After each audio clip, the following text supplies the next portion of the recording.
Welcome everyone, I'm Dale and this is Cinema Historia. A dead body, harmless suspects, and a cold sheriff. This week we're going back to 1955 for a comedy mystery film called The Trouble with Harry, starring Edmund Gwenn, John Forsythe, Shirley MacLaine, and Mildred Natwick. And this is directed by and produced by Alfred Hitchcock. So, where does our story begin this week? Well, the residents of a small hamlet in Highwater, Vermont are faced with the dead body of Harry Warp. Harry has inconveniently appeared on the hillside above the town. The problem with who Harry is, who was responsible for his death, and what should be done with the body is the trouble with Harry. Captain Wiles, played by Edmund Gwenn, is sure that he killed the man with a stray shot from his rifle while hunting. Jennifer Rogers, played by Shirley MacLaine, Harry's estranged wife, believes she killed Harry because she hit him hard with a milk bottle. Miss Gravely, played by Mildred Natwick, is certain that the man died after a blow from the heel of her hiking boot. And Sam Marlowe, played by John Forsythe, an artist, is open-minded about the whole event. In any case, no one is upset at all about Harry's death. However, they're all hoping that the body will not come to the attention of the authorities. So, was there foul play attached to Harry's death? And if so, is there a mad dash to dispose the body before the authorities get involved? This is a great lighthearted comedy mystery based on a 1950 novel by Jack Trevor Story of the same name. It was one of Hitchcock's few true comedies and also one of his favorites. Another was Mr. and Mrs. Smith in 1941. And I have that movie if you'd like a review on that one. It's with Carol Lombard. Location filming in Vermont was hampered by heavy rain, so some of the film sets were constructed in a local high school gymnasium, although a tin roof didn't help with some of the recording. Alfred Hitchcock insisted on using a real actor for the body of Harry, and he chose Philip Truex. It was the movie debut of Shirley MacLaine. She gained 15 pounds during shooting as she was just plucked from a poverty-stricken life as a Broadway chorus girl. And I'm glad they used Shirley MacLaine. She won a Golden Globe for her performance. This film was also on American Film Institute's 2000 list, nominated for the top 100 funniest American movies. And that it is. And the trivia question this week, see if you can figure this one out. It's kind of interesting. Did a great cause help victims upon release of this film? Did a great cause help victims upon release of this film? So, a little more history and the answer to our trivia question coming up next.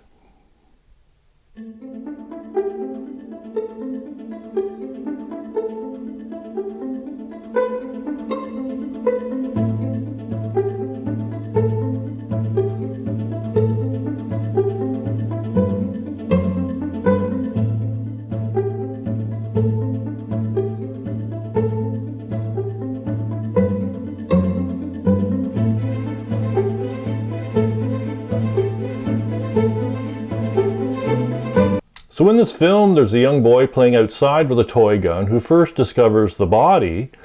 So for history this week, I thought it might be interesting to talk about a toy gun that's been around longer than this movie.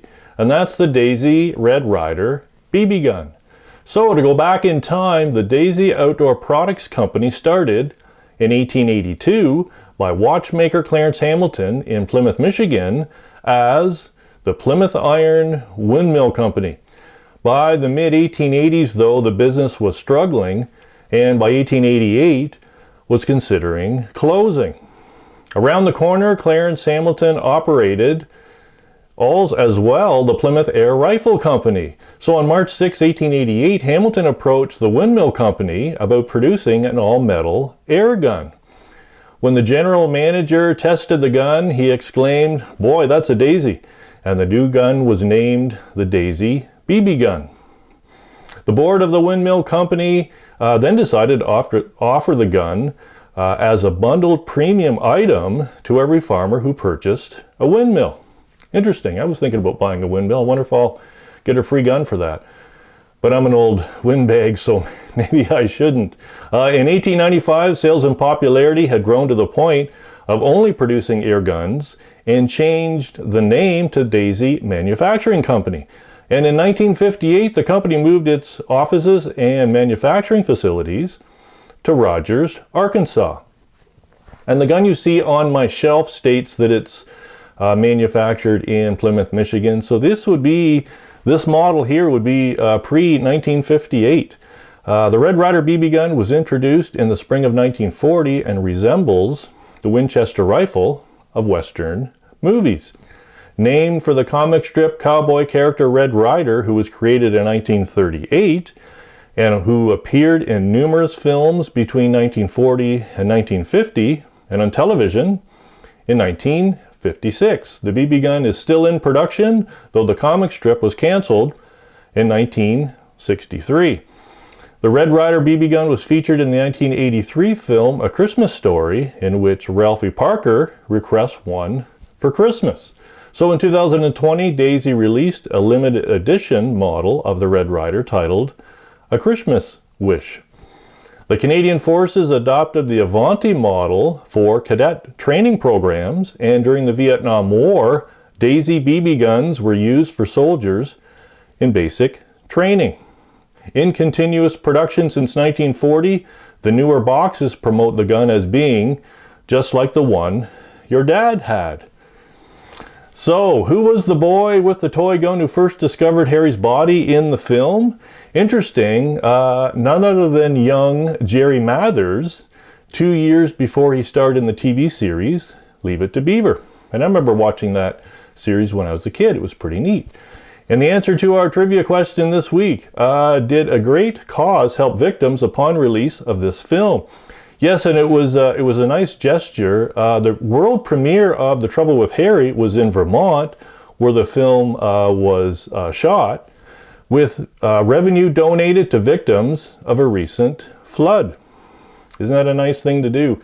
And another nice thing, I want to give a big thank you to my buddy Frank, who loaned me his BB gun that I could put on my shelf. Otherwise, this video would not be possible. I hope you like my videos, and if you do, could you help keep my passion alive and subscribe? And if you already have, thank you very much.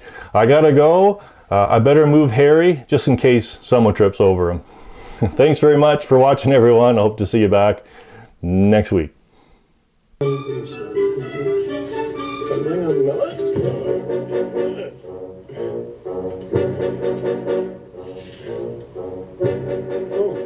Oh, I beg your pardon. Stumbling on melons as our pal.